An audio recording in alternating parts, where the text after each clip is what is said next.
নমস্কাৰ, এই মুহূৰ্তত আহি পৰিছে কেইবাটাও গুৰুত্বপূৰ্ণ খবৰ। আজি হৈছে ফেব্ৰুৱাৰী 3 তাৰিখ আৰু এনেধৰণৰ খবৰসমূহ নিতৌ চাবলৈ চেনেলটো ছাবস্ক্ৰাইব কৰি ভিডিঅ'টোত এটা লাইক কৰি দিবলৈ নাপাহৰিব। তেন্তে বলক খবৰকেইটা আৰম্ভ কৰোঁ। দৰ্শকসকল, আজি ৰাতিপুৱাৰ প্ৰথমটো খবৰ, যিকোনো মুহূৰ্তত গ্ৰেপ্তাৰ হ'ব পাৰে বাবা ৰামদেৱ। জামিনবিহীন ধাৰাত ৰামদেৱৰ বিৰুদ্ধে এতিয়া গ্ৰেপ্তাৰী পৰোৱানা জাৰি কৰা হৈছে।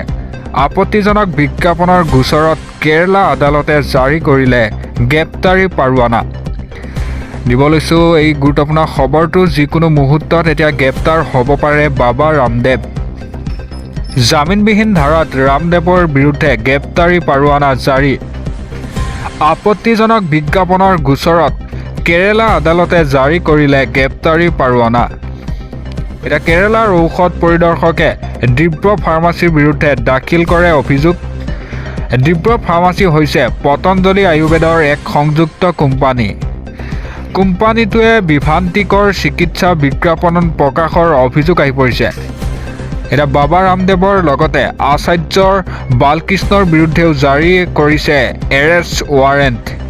The drugs and magic remedies আইন 1954 অধীনত গ্ৰেপ্তাৰী এতিয়া পৰোৱানা। আইনখনৰ ধাৰা 330 আৰু 3 অধীনত আপত্তিজনক বিজ্ঞাপনৰ গোচৰ আহি পৰিছে।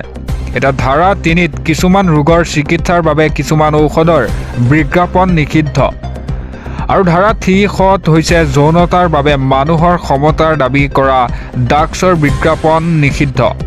ধাৰা 3ঘত কোনো ৰোগৰ নিৰাময় প্ৰশমন চিকিৎসাৰ দাবী কৰা ঔষধ বিজ্ঞাপন নিষিদ্ধ। এটা গোচৰৰ প্ৰথম অভিযুক্তৰ দিব্য ফাৰ্মাচী আৰু দ্বিতীয় আচাৰ্য বালকৃষ্ণ আৰু তৃতীয়ৰ বাবা ৰামদেৱ। দিব লৈছোঁ পৰৱৰ্তী খবৰ, চৰৰ মুছলমানক দিবই লাগিব মাটিৰ পট্টা। সংখ্যালঘুৱে মাটিৰ পট্টা নোপোৱালৈকে আন্দোলনৰ অব্যাহত থাকিব, এনেদৰে গৰজি উঠিল আমছু। সংখ্যালঘুৱে মাটিৰ পট্টা নোপোৱালৈকে এতিয়া আন্দোলনৰ অব্যাহত থাকিব। যি চৰকাৰেই নহওক, চৰবাসীৰ ৰাজ্যক সহায় নকৰে। চৰত উন্নয়ন কৰিলে জয়ী হ'ব নোৱাৰিব ৰাজনৈতিক দল। চৰবাসীয়ে নিজেই নিজৰ পৰিৱৰ্তন বিচাৰিব লাগিব। এতিয়া চৰৰ বাসিন্দাৰ স্বাৰ্থত গৰজি উঠিল আমছু। আমছুৰ সভাপতি ৰেজল কৰিম চৰকাৰৰ এতিয়া হুংকাৰ। চৰ বাসিন্দাক মাটিৰ পট্টা দিবই লাগিব বুলিও হুংকাৰ দিয়ে আমছুৱে। এটা সংখ্যালঘুৱে মাটিৰ পট্টা নোপোৱালৈকে আন্দোলন অব্যাহত থাকিব। যি চৰকাৰেই নহওক, চৰবাসীক ৰাইজক সহায় নকৰে। এটা চৰত উন্নয়ন কৰিলে জয়ী হ'ব নোৱাৰিব ৰাজনৈতিক দল। আৰু দিব লৈছোঁ পৰৱৰ্তী খবৰ, দিল্লীত সন্মান ৰক্ষা কৰিব নোৱাৰিব নেকি অৰবিন্দ কেজৰিৱালে। নিৰ্বাচনৰ পূৰ্বে দিল্লীৰ আম আদমি পাৰ্টিত মোক্ষম আঘাত। এটা কেজৰিৱালৰ সংগ এৰি বিজেপিত যোগদান 8গৰাকীকৈ আপ বিধায়কৰ। দিব লৈছোঁ এটা ব্ৰেকিং নিউজ, দিল্লীত সন্মান ৰক্ষা কৰিব নোৱাৰিব নেকি অৰবিন্দ কেজৰিৱালে। নিৰ্বাচনৰ পূৰ্বে দিল্লীৰ আম আদমি পাৰ্টিত মোক্ষম আঘাত। কেজৰিৱালৰ সংগ এৰি বিজেপিত যোগদান 8 বিধায়কৰ। এতিয়া আপ ত্যাগ কৰি বিজেপিলৈ আদৰ্শ নগৰৰ প্ৰৱণ শৰ্মা আৰু মাদিপুৰৰ গিৰীশ সোণী, জনকপুৰী বিধায়ক ৰাজেশ ঋষি, বিজয়াসনৰ বিধায়ক BS জোন, পালমৰ বিধায়ক ভৱনাগৰ, তিলুপুৰীয়া বিধায়ক ৰোহিত মেহলিয়া আৰু কষ্টবৰা নগৰৰ বিধায়ক মদনলাল আৰু নৰেশ মেহলিয়াৰ বিধায়ক যাদৱ। এতিয়া কেজৰিৱালৰ পৰা দিল্লী দখল কৰিবলৈ উঠি পৰি লাগিছে বিজেপি। দিল্লীৰ দখল কৰিবলৈ বিজেপিয়ে ঘোষণা কৰিছে বৃহৎ প্ৰতিশ্ৰুতি। জনতাক উদ্দেশ্যে এটাৰ পিছত আনটো ডাঙৰ ঘোষণা দিল্লীৰ বিজেপিৰ।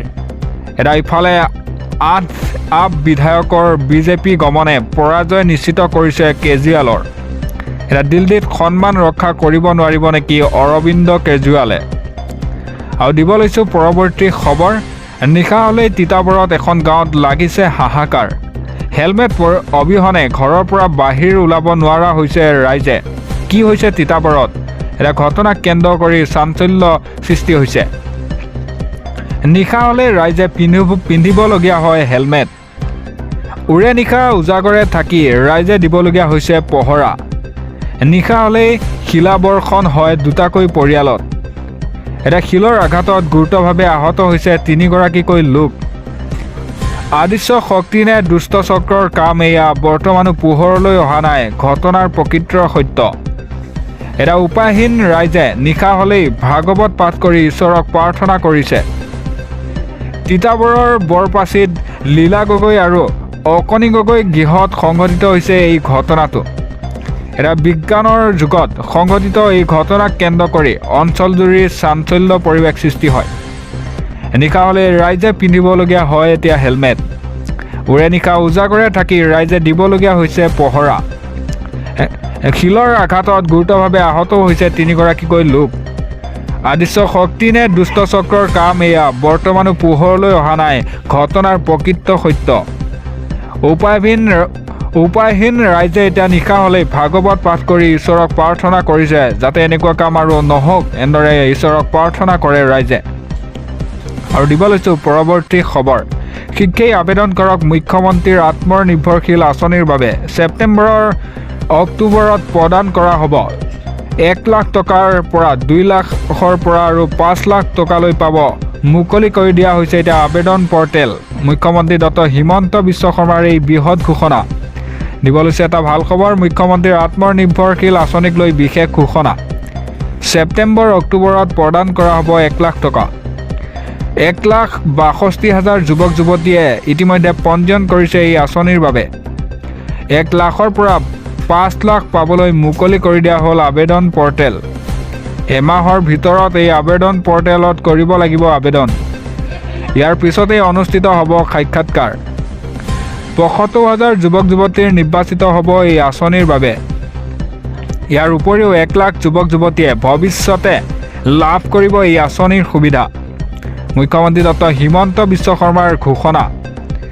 মুখ্যমন্ত্ৰী আত্মনিৰ্ভৰশীল আঁচনিক লৈ এতিয়া বিশেষ ঘোষণা মুখ্যমন্ত্ৰী ডক্টৰ হিমন্ত বিশ্ব শৰ্মাৰ।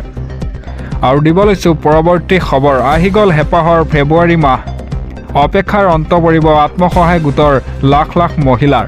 মুখ্যমন্ত্ৰী ডক্টৰ হিমন্ত বিশ্ব শৰ্মাৰ পুনৰ ডাঙৰ ঘোষণা কৰিছে। আহি গ'ল হেঁপাহৰ ফেব্ৰুৱাৰী মাহ আৰু অন্ত পৰিব অপেক্ষাৰ। আত্মসহায়ক গোটৰ লাখ লাখ মহিলাৰ বাবে আহি গ'ল ভাল খবৰ। ফেব্ৰুৱাৰী আৰু মাৰ্চ মাহত আত্মসহায়ক গোটৰ মহিলাই লাভ কৰিব ধন। বাছনিভুক্ত প্ৰতিগৰাকী মহিলালৈ বেংক একাউণ্টত দিয়া হ'ব 10,000কৈ টকা। ইতিমধ্যে সম্পূৰ্ণ হৈছে নথিপত্ৰ আৰু ভেৰিফিকেশ্যনৰ কাম। 40 লাখ মহিলাই ইয়াৰ বাবে কৰিছিল আবেদন। এতিয়া ধন লাভৰ বাবে আবেদন কৰা মহিলাসকলে শীঘ্ৰেই পাব ধন। মুখ্যমন্ত্ৰী ডক্টৰ হিমন্ত বিশ্ব শৰ্মাৰ এই ডাঙৰ ঘোষণা। আহি গ'ল হেঁপাহৰ ফেব্ৰুৱাৰী মাহ। অন্ত পৰিব এতিয়া অপেক্ষাৰ। আত্মসহায়ক গোটৰ লাখ লাখ মহিলাৰ বাবে আহি গ'ল এই ভাল খবৰটো। ফেব্ৰুৱাৰী আৰু মাৰ্চ মাহতেই আত্মসহায়ক গোটৰ মহিলাই লাভ কৰিব এতিয়া 10,000কৈ টকা।